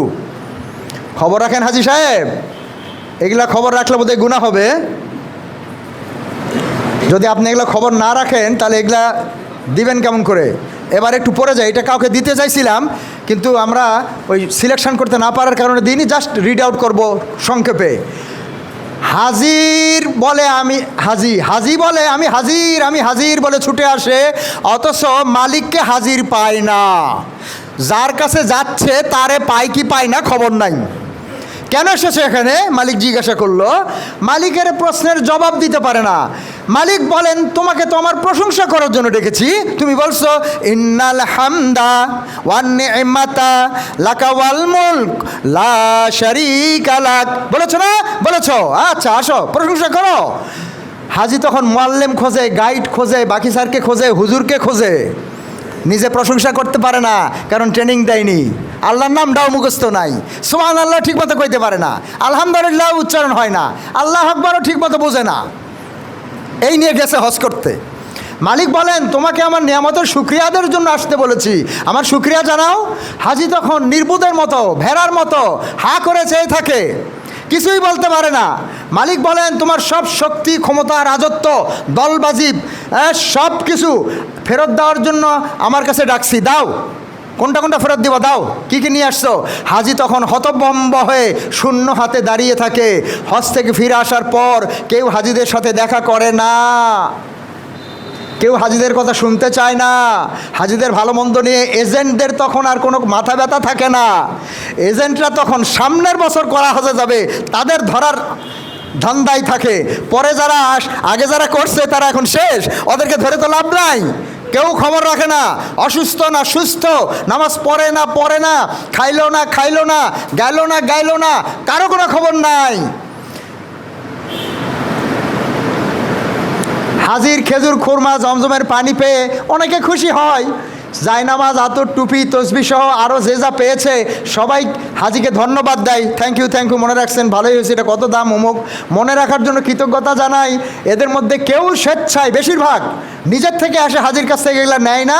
হাজি যায় ঘুরে দিয়ে আসে। স্যার আপনার জন্য এটা আনছি। স্যার কি আসছিল হাজির সঙ্গে দেখা করতে? আমার অফিসের পিয়ন যদি হজ করে আসে, আমি যদি ভাইস চ্যান্সেলর হই, প্রধানমন্ত্রী হই, আমার দায়িত্ব হাদিস অনুযায়ী হাজির বাড়িতে গিয়ে তার বাড়িতে ঢোকার আগে রাস্তায় দেখা করা, হাদিস বলে তাই। আর হাজি এখন এগুলা নিয়ে স্যারের কাছে গিয়ে অফিসে যায় দিবে এবং বুঝাই দিবে যে ভালো মতো কিনতে পারিনি, যা পাইছি দয়া করে গ্রহণ করলে খুশি হব। ইমাম মুয়াজ্জিন পর্যন্ত হাজি মুসল্লির খোঁজ রাখে না। ঘনিষ্ঠ আত্মীয় 200 গজ দূরত্ব থেকে হাজির বাসায় আসে না। একই বিল্ডিংয়ের প্রতিবেশী হাজির দর্শনে আগ্রহী হয় না। এই বিল্ডিংয়েই থাকে, দেখা করতে আসতে পারবে না। হাজি যায় যদি দেখা করে। পরিবারের সদস্য, একান্ত ঘনিষ্ঠজনেরা হাজির উপঢৌকন পেয়ে এসবের দাম দর ইত্যাদি নিয়ে আলাপ আলোচনা করে। দেশের তুলনায় কম দাম, ও তাই তো এটা এত কম দাম, ঘড়িটার এত কম দাম, আরও বেশি আনেননি কেন প্রশ্ন করে। কম বয়সী বাচ্চারা, নাতিনুতনিরা পছন্দের জিনিসটি পেলে খুশি হয়, না পেলে মন খারাপ করে, এটা আনছো কেন, এটা তোমার আছে, অমুক তমুক। এসব বস্তুগত বিষয়ে হাজির বাড়িতে শোরগোল হলেও হাজির প্রকৃত অর্জন, তার মর্যাদা, তার আসল প্রাপ্য বিষয়ে বাড়ির লোকজনের তেমন কোনো আগ্রহ থাকে না। সচেতন হাজি ভিতরে এই ব্যাপারে সন্তুষ্ট না হলেও বাইরে তা প্রকাশ করতে পারে না। আর বেশিরভাগ হাজি অসচেতন। শ্রোতার প্রশ্নের বেশিরভাগ থাকা খাওয়া কেমন হলো, আসা যাওয়া কেমন হলো, আর কোনো কেনাকাটার গল্প, এগুলা হাজিও অতি তাড়াতাড়ি তার আসল যে অর্জন, কাবার যে পরশ, হজরে আসওয়াদের টাচ, এগুলা মুনিমুক্তার কথা আস্তে আস্তে ভুলে যায়। খোলা আকাশে এতিমের মতো পড়ে থাকা লোহাতে যেমন মরিচা ধরে, হাজির অন্তর জুড়ে প্রতিষ্ঠিত কাবা। আমার ফোনটা কেউ ধরেন, রাশেদ আমার ফোনটা ধরেন।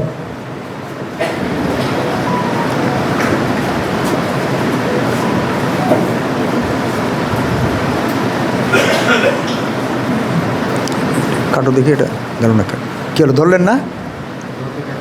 আচ্ছা থাক।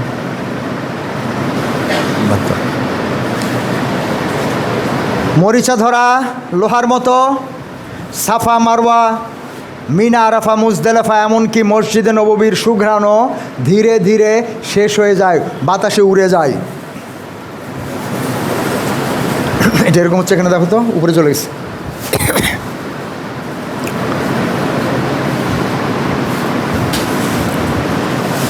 সচেতন না, এটা না,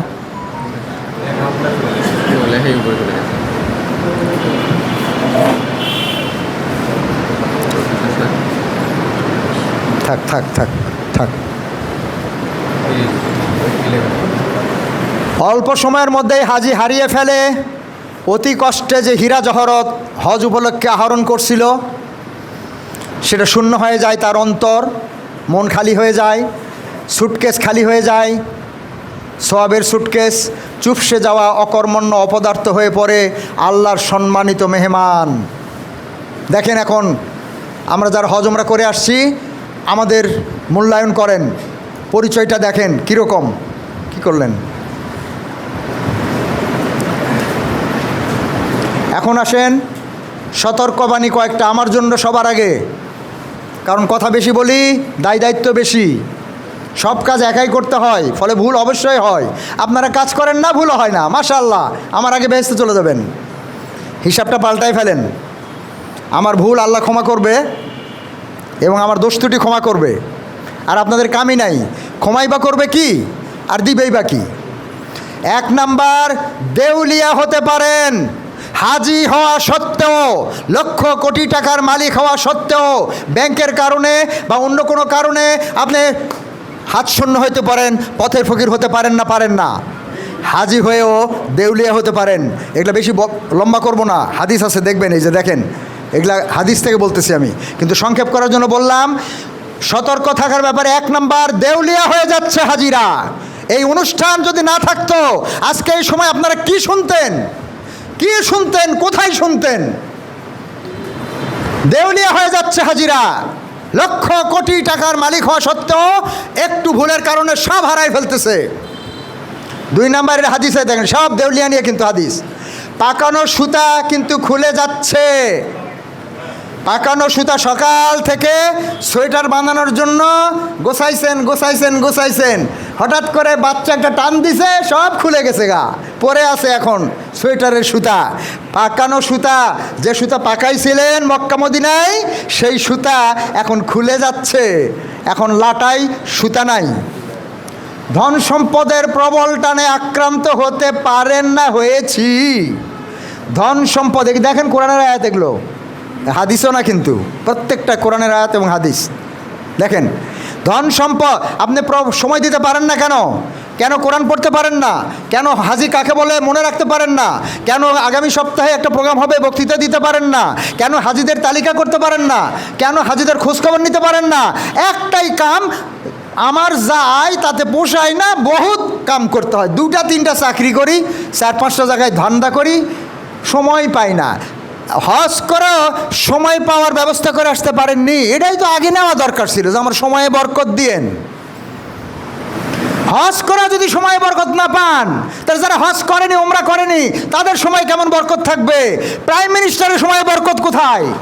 সচিবদের সময়ের বরকত কোথায়? বাইতুল মোকাররমের খতিবের সময়ে বরকত কোথায়? আপনার মসজিদের ইমামের সময়ের বরকত কোথায়? দেখেন, পাখি ছোঁ দিতে পারে, বায়ু উড়িয়ে নিতে পারে।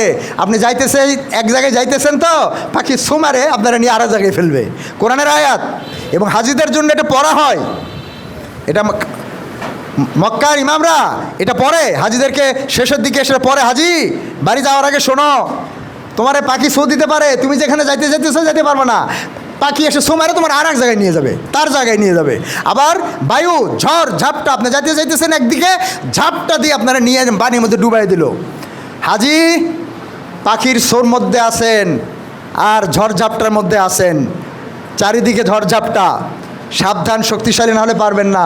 নানা রকমের পদস্খলন ঘটতে পারে, নামাজও বাদ পড়তে পারে, জামাতও বাদ পড়তে পারে, কোরআন ধরাও বাদ পড়তে পারে, সবই বাদ পড়তে পারে, তওয়াব সাই সবই বাদ পড়তে পারে। ওগুলো তো এখন আর নাই। মনে জানেন, আপনাকে ওটা দেওয়া হয়েছে চিরদিনের জন্য। যেখানেই থাকেন আপনি কাবের পরশ অনুভব করবেন, যেখানেই থাকেন আপনি তওয়াফের মজা আনন্দ উপভোগ করবেন। জানা লাগবে, ধবধবে সাদা কাপড় ময়লা লাগতে পারে। ওই দেখেন, ওই পাশেরটা কি সুন্দর, সব ধবধবে, আর এই পাশেরটা দেখেন, রাস্তা দিয়ে যাইতেছিলেন, গাড়ি পানির মধ্যে পড়ে, চাকা দিয়ে পানি উষ্টে এসে আপনার সাদা কাপড়ে লেগে গেছে। হাজি কোথায় বাস করতেছেন? কাদা আছে না আশেপাশে, না নাই? হ্যাঁ, আপনি কি একেবারে ঝকঝকা তকতকা রাস্তায় যাইতেছেন, না আশপাশ ময়লা আছে? এই যে দামি লোহায় মরিচা ধরতে পারে, কি সুন্দর মেশিনটা কিনছিলেন একটা কাজের জন্য, ব্যবসা ভালোই হচ্ছিল, হঠাৎ করে কয়দিন পানি মাটি বালুতে পড়ে থাকার কারণে মরিচা ধরে গেছে। ওই দেখেন হাজি ঘুরে আসার পরই মরিচা ধরা শুরু করছে। 2 সপ্তাহ লাগে না, 2 সপ্তাহ লাগে না মরিচা ধরতে, ধরে শেষ। তুলতে পারবেন না, তুলতে গেলে হাত নষ্ট হবে, মাটিতে ওটা মাটির থেকে আর উঠবে না।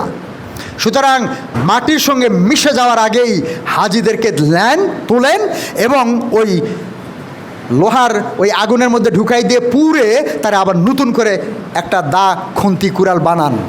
এই প্রোগ্রামটা হলো সেই রকমের প্রোগ্রাম। আপনাদেরকে ধরে নিয়ে আসা হয়েছে, এখন আগুন দিয়ে পোড়ানো হইতেছে, এরপরে একটু লোহার বাড়ি দিয়ে পাত বানায় দিয়ে সুন্দর করে আবার ধারালো অস্ত্র, সুন্দর একটা ডিজাইনের ফার্নিচার, জানলার গ্রিল ইত্যাদি হয়ে যাবেন। এই ফুলানো সুন্দর বেলুন, প্রত্যেক হাজি এবং ওমরা পালনকারী এই রকমের ফুলানো সুন্দর বেলুন, এটা যদি আপনার নাতিরা দেখে নিতে চাইবে না চাইবে না? এইরকম। কিন্তু যখন আপনি ছিদ্র করে ফেলবেন, ফাটে যাবে এটা, তখন তারে দিলে নিবে? সে হাতে নিয়ে যখন দেখবে ফাটা, ফু দিয়ে যখন ফুলে না, বলবেন নানু ভাই, দাদু ভাই, ফাটা বেলুন দিছ কেন? তুমি খারাপ, হাজির এখন খারাপ, ফাটা বেলুন, কারো কাছে দাম নাই। এগুলো হলো আপনাদের বক্তব্য। আপনারা দিতে পারতেন না? এই ম্যাটেরিয়াল যদি আপনাদেরকে দিতাম, এই ম্যাটেরিয়ালটা যদি আপনাদেরকে দিতাম, বলতে পারতেন না কারি সাহেব আগামী প্রোগ্রামে এটা একজন দিবে? আমি বলাতে লেকচার দিছি তাই অনেক সময় লাগছে, আপনারা শুধু বললে 10 মিনিট লাগবে। তো 10 মিনিটে আমরা তো 5 জন 6 জন 7 জন 8 জনকে 10 মিনিট করে 80 মিনিট দিতে পারি। আমার নয় 10 মিনিট থাকলো। আপনারা যেটা বলতে পারবেন না সেটা আমি বলি, যেটা আপনারা পারবেন সেটা আমাকে তো বলেন কেন? আপনারা কি জানেন আমার কত কাজ? ক্যান ইউ জাস্ট ইমাজিন কিভাবে আমি পারবো, কেমন করে পারবো? আল্লাহ তো বলছে সাধ্যের অতিরিক্ত কাজ কাউকে আমি দেইনি। আমি তো আল্লাহকে বলি আমাকে তো সাধ্যের অতিরিক্ত দায়িত্ব দিয়েছেন। কেন দিছেন? আমার তো একটাও হচ্ছে না, কারণ আমাকে কেউ শেয়ার করে না। আমি যদি কাউকে একটা কাজ দিতে চাই, শেয়ার করে না। আচ্ছা আচ্ছা দেখি, ঠিক আছে, আচ্ছা বল, শেষ, আর পাত্তাই দিবে না। নেন, এরপর বাঁচার উপায় কি? এখানে 2-3টা কথা বলবো। ইনশাআল্লাহ আমরা 9:30টায় নামাজ পড়বো, আমরা একটু দোয়া করবো শুধু, আর বাকি এগুলো আজকে সব বলবো না, যা আছে সব দিব না, এটা বলেই শেষ করবো। বাঁচার উপায়, উপায় হলো একটা হাদিস, দেখেন ভালো করে শোনেন। বাঁচার উপায় শুনবেন না? শুনবেন না? এই যা বললাম এগুলো সমালোচনা করলাম, আত্মসমালোচনা। বাঁচতে চান না? বাঁচতে চান না? বাঁচার উপায় আছে না নাই? আছে। বাঁচার উপায় 1 নাম্বার সহিহ হাদিস। আল্লাহ রসুল বলেছেন যে মাবরুর হজের লক্ষণ 3টা। মাবরুর হজের লক্ষণ 3টা, লেখা একটু ছোটো হয়েছে। একটা হলো সালামের ব্যাপক প্রচলন। আমরা কেউ বুকে হাত দিয়ে বলতে পারবো না যে আমি যাকে তাকে সবসময় সালাম দিই, আগে বলতে পারবো না। হাজিরা সবার আগে সালাম দিবে, সবাইকে সালাম দিবে। যদি সুস্পষ্ট রূপে না জানে যে সে বিধর্মী, কাফের, মুশরিক, সে বুঝতে পারতেছে না মুসলমান নাকি, সে সালাম দিবে, তাতে কোনো দোষ নাই। আপনি নতুন একটা লোক চিনেন না, তারে মুসলমান না অমুসলমান বুঝতেছেন না, আপনাকে সালাম দিয়ে দেন, আপনার কোনো হার্ম নাই। আপনি অমুসলমান না মুসলমান বুঝি নাই তাই দেয়নি করতে করতে তো হাজিকেও সালাম দেন না। ওই মসজিদ থেকে নামাজ পড়ে একদল ঢোকে, একদল বাড়াই, সালাম দেয় না, আছে না নাই? এই মসজিদে এই যে নামাজ পড়তেছে, এর সাথে ওই মুসল্লি পাশে দাঁড়ায় নামাজ পড়ছে, বাইরে এসে সালাম দিবে না। সালামের ব্যাপক প্রচলন কেন বললো হাদিসের রসুল? এটা 2 নম্বর বলছে সুন্দর কথা। আসলে তো সালামটাই দিচ্ছেন হলো সুন্দর কথা শোনানোর জন্য। ভাই কেমন আছেন, ভাবি কেমন আছে, কবে গেছিলেন, আসলেন কবে, ঠিকমতো আছে কি না, এই সব সুন্দর কথা। আমার বাসায় একটু আসেন, এই তো বাসায় বাসা, একটু চা খেয়ে যান, সুন্দর কথা। আপনি তাকে হজ রিলেটেড কিছু কথা মনে করে দেওয়ার চেষ্টা করতেছেন, আপনি তার কাছ থেকে কিছু শোনার চেষ্টা করতেছেন, এটা হলো সবচেয়ে সুন্দর কথা। মনে রাখবেন হজের চাইতে, হজের স্মৃতিচারণের চাইতে আর কোনো সুন্দর কথা হতে পারে না। কাবার কথা, কাবার মালিকের কথা, রিয়াদুল জান্নাতের কথা, মসজিদে নববীর কথা, রসুল সাল্লাল্লাহু আলাইহি ওয়াসাল্লামের কথা, আবু বকরের কথা, এর চাইতে আর ভালো কথা, উত্তম কথা কি হতে পারে? তা হাজি তারে সালাম দিয়ে বাসায় নিয়ে আসছে, একটু চা খাওয়াইছে, টোস্ট বিস্কিট দিছে, 2 জন মিলে 10 মিনিট গল্প করছে। ওই দেখেন এই বাঁচার উপায়ের মধ্যে প্রথম হলো সালাম দিবেন, যাকে তাকে সালাম দিবেন। তারপরে সুন্দর কথা বলবেন, ঠিক করবেন যে আমি তারে কি বলবো, কোন মেসেজটা দিব, কোন কথাটা দিব, হ্যাঁ মাথার মধ্যে থাকবে এগুলো। তারপরে তাকে বাসা নিয়ে আসবেন, দোকানে নিয়ে বসাবেন, আপনার ড্রয়িং রুমে বসাবেন, অথবা আপনার অফিসে নিয়ে গিয়ে চেয়ারে বসাবেন, 1 কাপ চা দিবেন আদা দিয়ে, পারলে একটা পুরি খাওয়াবেন। আপনার তো বিরিয়ানি খাওয়ানোর দরকার নাই, বিরিয়ানি কয়দিন খাওয়াতে পারবেন? আর বিরিয়ানি কি সবসময় রেডি থাকে? কিন্তু আপনি অফিসে বসলেন, পিয়নকে বললেন বাবা 1 কাপ চা দাও তো, এখানে মেহমান আসছে, হয়ে গেল। ওই সময় 10টার সময় 11টার সময় মানুষ চাই খায়, বিকেলবেলা মানুষ চাই খায়। এক ডিনার এক লাঞ্চ, এটা হলো বড় খাওয়া। তো ওই সময় তো আপনি নিজেও তো ডিনার লাঞ্চ করবেন। আপনাদের কাছে অনুরোধ, হাদিসটা দেখবেন, এটা হাদিস, আমার বক্তব্য না। সালামের ব্যাপক প্রচলন, হাজিরা সালাম বিনিময় করে না, আমরা করব, ঠিক আছে?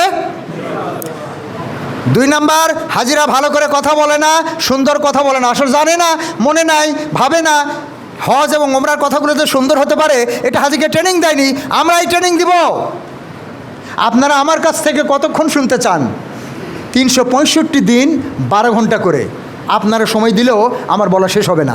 আমি যদি অর্ধেক বলে ফেলি তাহলে পরের বছর এটা আরও ডবল হবে। আমি যত বলবো আমার তত বাড়বে। ওই যে এক চাইলে 700 দেয়, আমার যেটা দিছে এটা যদি আপনাদেরকে দিয়ে দেই আমি তো শূন্য হয়ে গেলাম। উনি আমাকে শূন্য রাখবে না, আপনাদেরকে দিয়ে দেওয়া মাত্র উনি আমাকে আরও 100টা দিবে। ওই 100টা দেওয়ার আগেই উনি আবার 100 দিবে। আমাকে কখনো তিনি শূন্য করবে না। এটা হলো হজের বড় প্রাপ্তি। আপনারা শূন্য হয়ে আছেন কেন? কথা বলতে পারেন না কেন? হজের কথা মানুষকে বলতে পারেন না, আর খাওয়াইতে পারেন না কেন? আপনাকে বিরিয়ানি খাওয়াইতে হবে না, আয়োজন করে দাওয়াত দিয়ে খাওয়াবেন। এটা কবে? এটা হলে ওটা হয় না, ওটা হলে ওটা হয় না, যা আছে তাই খাওয়াবেন। মুড়ি সরিষার তেল দিয়ে মেখে দেন, চানাচুর থাকলে একটু মিশাই দেন, পারলে একটু আদা দিয়ে মাখেন, ডিম আছে সিদ্ধ করে দেন।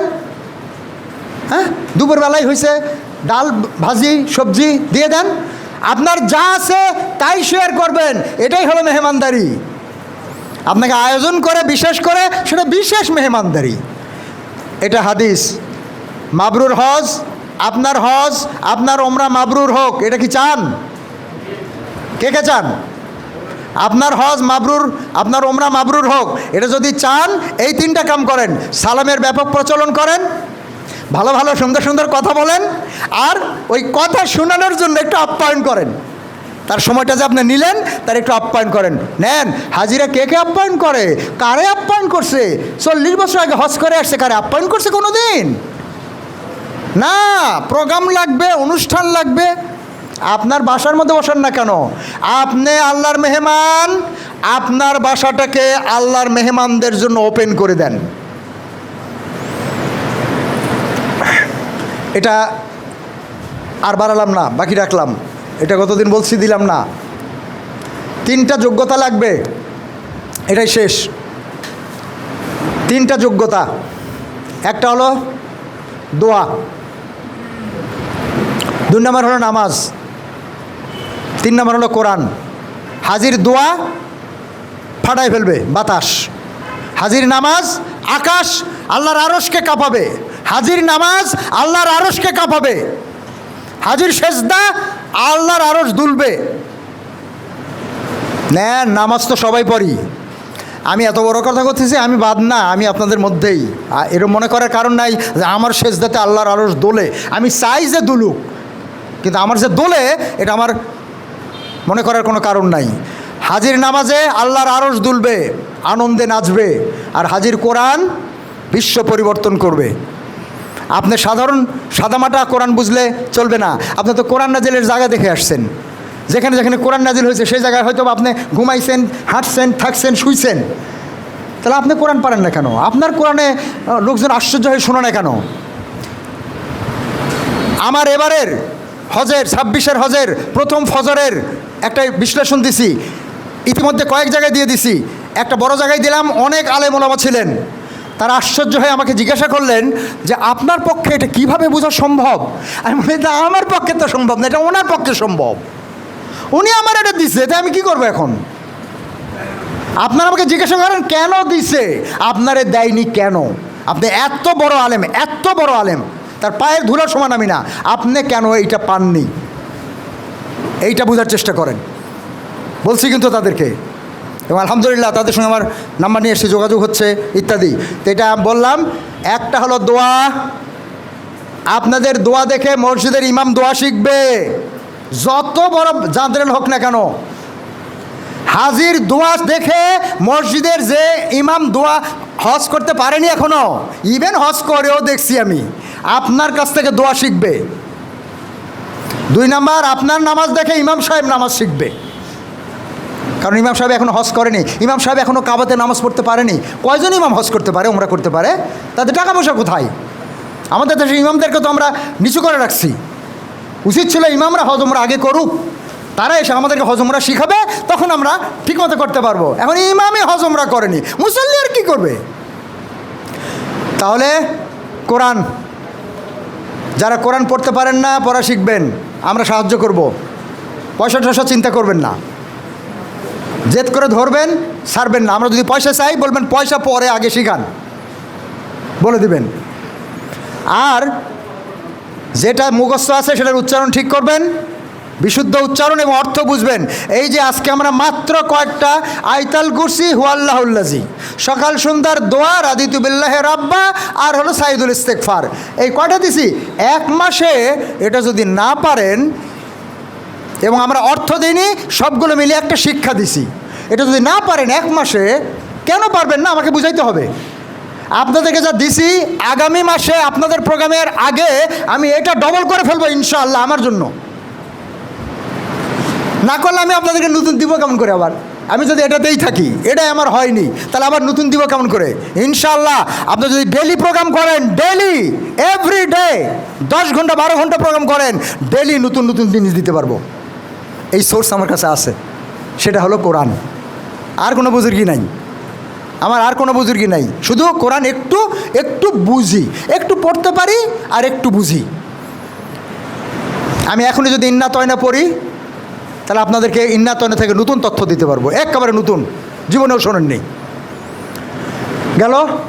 যদি দোয়া, নামাজ এবং কোরআন ধরতে পারেন, ভালো করে শোনেন, এই তিনটা আগে, এই তিনটা বাদ দিয়ে অন্য কিছু না। দোয়া, নামাজ এবং কোরআন ঠিক করতে পারেন, বাকি তিনটা অটোমেটিক্যালি পাবেন। তার এক নম্বর হলো আমল সহি হবে, আমলে সালে। এখন যে কাজ করতেছেন বেশিরভাগ সহি হয় না, ঠিক হয় না, সেটা নামাজি হোক আর অফিসের কাজই হোক, সহি হয় না। আপনার আমল সহি হবে, আমলে সালেহ করতে পারবেন। দোয়া, নামাজ, কোরআন যদি ঠিকমতো ধরতে পারেন, আপনার প্রত্যেকটা কাজ সহি হবে, সালেহ হবে, সঠিক হবে। 5 নাম্বার, আপনার চরিত্র, ব্যবহার, আচরণ সুন্দর হবে, মিথ্যা বলতে পারবেন না, অহংকার করতে পারবেন না, গীবত করতে পারবেন না, সুদ ঘুষের আলোচনা মজা পাবেন না, আপনি অন্যরকম হয়ে যাবেন। 5 নাম্বার।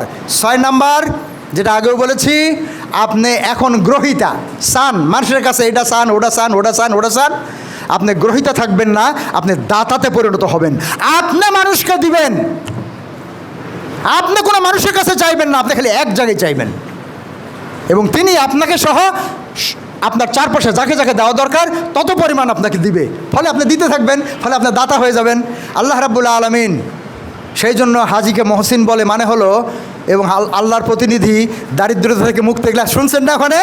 এগুলা এই কারণে যে সে আর কারো কাছে চাইবে না, তার সমস্ত চাওয়া এক জায়গায়। আল্লাহ রাব্বুল আলামিন আমাদেরকে, বাংলাদেশের সকল হাজি ভাই বোন, ওমরাকারী এবং পৃথিবীর সকল হাজি ভাই বোন, সব সময়ের সকল হাজি ভাই বোনকে দাতা বানায় দিক, আল্লাহর প্রতিনিধি বানায় দিক, এবং নিদর্শন দেখে বুদ্ধিমান হওয়ার তৌফিক দান করুক। ওয়াখির দাওয়ানা আলহামদুলিল্লাহি রাব্বিল আলামিন। হাজির করণীয় সম্পর্কে আর পরামর্শ এখন আর দিলাম না, ডায়ালগ দিলাম না, পরবর্তী কার্যক্রম দিলাম না। এইখানে দেখেন 4টা জিনিস। বোকামি, যদি বোকামিকে ভালোবাসেন তাহলে আপনার পা ধরে মাপ চাই, আমার আশপাশ ভিড়েন না। যে আপনি বোকা, অজ্ঞ, মূর্খ থাকবেন আর আমি আপনার সঙ্গে মিশবো, মাপ চাই। হাজি কোনোদিন বোকা হতে পারে না। 2 নম্বর, আলসামি, অবহেলা, ঢিলামি, যাই বয়স হয়ে গেছে, চোখে একটু ব্যথা, দাঁত একটু করকর করে, বাতাস ভালো না, বৃষ্টি বৃষ্টি ভাব, এই 4-5 মিনিট হাঁটতে পারবো না, কিন্তু অন্য কামে দিলে উনি 10 মাইল হাঁটতেছে। এই আলসা ঢিলা ধর্মের ব্যাপারে, ইসলামের ব্যাপারে চলবে না। সীমালঙ্ঘন, বাড়াবাড়ি, অহংকার। যদি বুঝে থাকি যে আমি সব জানতা, তাহলে আর আমার জানার দরকার কি? আমি আবার কোথায় যাব? আপনি ডাকলে আমি যাবো কেন? এই অহংকার, হাজিদের প্রথম অস্ত্র, তারা অহংকার ছেড়ে আসছে। কারণ অহংকারের মালিক যিনি, তার কাছে গেছিল, এতে তার নিজের অহংকার সব শেষ। আগে সে অমুকের চাইতে ভালো, অমুকের চাইতে ভালো, এটা ভালো, এটা বেশি, এটা মনে করতো। এখন এমন একজনের ঘরে গেছে যার চাইতে বড় আর কেউ নাই, তো তার সব অহংকার শেষ, হাজির। আরে আমার চাইতে তো কত বড়, অহংকার শেষ। যদি এই 3টা আমরা ঠিক করতে পারি, বাকি ইনশাল্লাহ আমরা করতে পারবো। হাজির বিশেষ কয়েকটি সমস্যা, মক্কা মদিনা থেকে সম্পূর্ণ ভিন্ন পরিবেশ, ওইখানকার পরিবেশ এখানে পাচ্ছেন না, এটা একটা বিরাট প্রবলেম। আর 2 নাম্বার, হাজিকে সহযোগিতা করার মতো চারপাশে কেউ নাই, কেউ নাই, কেউ নাই। আপনার এজেন্ট নাই, মোয়াল্লেম নাই, গাইড নাই, ইমাম নাই, বউ নাই, স্বামী নাই, ছেলে মেয়ে নাই, কেউ আপনাকে হেল্প করার নাই। শুধুমাত্র কোরআন শিক্ষা গবেষণা কেন্দ্র। প্রতিবাদ করেন। আপনি যদি নতুন জায়গায় দেখাতে পারেন, আমি সব স্যার ওখানে যাব। সমাধান করণীয় এগুলা আগামী দিনে বলবো, একজনকে এটা বলতে দিব, কেমন? এই যে দেখেন, সমাধান বা করণীয় আগামী ক্লাসে একজনকে দিব কারি সাহেব, ইনশাল্লাহ। এই জাস্ট একটা পরে রিড আউট করবেন, পদক্ষেপ আর একজন বলবেন, গেল। এভাবে আমরা আপনাদেরকে ইনশাল্লাহ আগামী দিনে উপযুক্ত গাইড ধরুন। শেষে কোরআনই আসল গাইড, আব্দুল্লাহেল বাকি না। আব্দুল্লাহেল বাকি গাইড না, গাইড হলো কোরআন। শক্ত হাতে কোরআন ধরুন। হজের সাথে কোরআনের সম্পর্ক তেমন, মায়ের সাথে সন্তানের সম্পর্ক যেমন। যদি হাজি ওমরাকারী হয়েই থাকেন তাহলে দয়া করে কোরআন ধরেন। আর এই ব্যাপারে আমাদের যে ক্লাসগুলো আছে, অনলাইন অফলাইন ইত্যাদি, প্রত্যেক শনিবারে আমাদের রাত 9টায় একটা অনলাইন ক্লাস হয়। যারা অনলাইনে যুক্ত হতে পারেন ঢোকার চেষ্টা করবেন, আগামী ক্লাসে অন্যদেরকেও দাওয়াত দিবেন। এখন একটু দোয়া করব। দোয়া আমি লেখছি 35 পৃষ্ঠা। গতদিন দিছিলাম 10 মিনিটের মতো, আজকে দিব 5 মিনিটের মতো। দোয়া, সবাই হাত তুলে দোয়া করবেন। আলহামদুলিল্লাহ রাব্বিল আলামিন, রব্বিস সামাওয়াতি ওয়া রাব্বিল আরদি রাব্বিল আলামিন, ওয়ালাহুল কিবরিয়াউ ফিস সামাওয়াতি ওয়াল আরদি ওয়া হুয়াল আজিজুল হাকীম। আল্লাহুম্মা সাল্লি আলা মুহাম্মাদ ওয়া আলা আলি মুহাম্মাদ কামা সাল্লাইতা আলা ইব্রাহিম ওয়া আলা আলি ইব্রাহিম ইন্নাকা হামিদুম মাজিদ। আল্লাহুম্মা বারিক আলা মুহাম্মাদ ওয়া আলা আলি মুহাম্মাদ কামা বারাকতা আলা ইব্রাহিম ওয়া আলা আলি ইব্রাহিম ইন্নাকা হামিদুম মাজিদ। হে আল্লাহ, আপনার কাছে সর্বপ্রথম দুর্বৃত্ত শয়তানের হাত থেকে আশ্রয় চাই। আমরা যারা এই প্রোগ্রাম অর্গানাইজ করেছি, যারা আমাদের ডাকে সাড়া দিয়ে উপস্থিত হয়েছেন, যারা আসতে চেয়েছিলেন কিন্তু নানা কারণে আসতে পারেননি, তাদের সবাইকে আমি শয়তানের হাত থেকে আপনার হেফাজতে দিয়ে দিচ্ছি। আপনি আমাদেরকে শয়তানের হাত থেকে হেফাজত করেন, কারণ শয়তান কোনো ক্রমেই এই প্রোগ্রামটা বাস্তবায়ন করার সহ্য করতে পারে না। আমরা তো তারা যারা হজ উপলক্ষে মিনাতে শয়তানের বিরুদ্ধে পাথর নিক্ষেপ করেছিলাম। আপনি দয়া করে আমাদের এই পাথর নিক্ষেপকে কবুল করুন। চিরদিনের জন্য, সব সময়ের জন্য শয়তানকে বিতাড়ন করার তৌফিক আমাদেরকে দান করুন। হে আল্লাহ, রাসূলুল্লাহ সাল্লাল্লাহু আলাইহি ওয়াসাল্লাম বলেছেন, আমার উম্মতের মধ্যে অনেকে দেউলিয়া হয়ে যাবে। তারা যে ভালো কাজ করবে তার সঙ্গে খারাপ কাজ করবে। হাসরের মাঠে খারাপ কাজ যেগুলো করছে, বিশেষ করে অন্যের হক যদি নষ্ট করে থাকে, তার ওই ভালো কাজগুলোর সওয়াব ওই তাকে দিয়ে দেওয়া হবে। এভাবে তার যখন সওয়াব শেষ হয়ে যাবে, তখন ওই যার ক্ষতি করেছিল তার খারাপ কাজগুলো এর ভাগে দেওয়া হবে এবং শেষ পর্যন্ত তাকে জাহান্নামে ঢুকানো হবে। হে আল্লাহ, গোটা পৃথিবীর সকল হজ ওমরা পালনকারীকে হাসরের মাঠে দেউলিয়া হওয়া থেকে রক্ষা করুন। হাজি যদি দেউলিয়া হয়, হাজি যদি হতচ্ছাড়া হয়, ছিন্ন ভিন্ন হয়, তাহলে অহাজিরা কিভাবে সম্মানের আসনে অধিষ্ঠিত হবে? হে আল্লাহ, আপনি যাকে পথ দেখান সেই পথ পায়। যাদেরকে আপনি বিপদগামী করেন তারাই ক্ষতিগ্রস্ত হয়। আপনি আমাদেরকে কাবার পথ পর্যন্ত পথ দেখিয়েছেন, আরাফা, মিনা, মুজদালেফার পথ দেখিয়েছেন, মসজিদে নববী, রিয়াদুল জান্নাত পথ দেখিয়েছেন। এখন মৃত্যুর আগ পর্যন্ত বেঁচে থাকার প্রতিটি দিন, প্রতিটি মুহূর্ত, প্রতিটি কাজে সঠিক পথ প্রদর্শন করুন। ভুল পথ, ভুল চিন্তা, ভুল পদক্ষেপ থেকে আপনি নিজ হাতে আমাদেরকে হেফাজত করুন।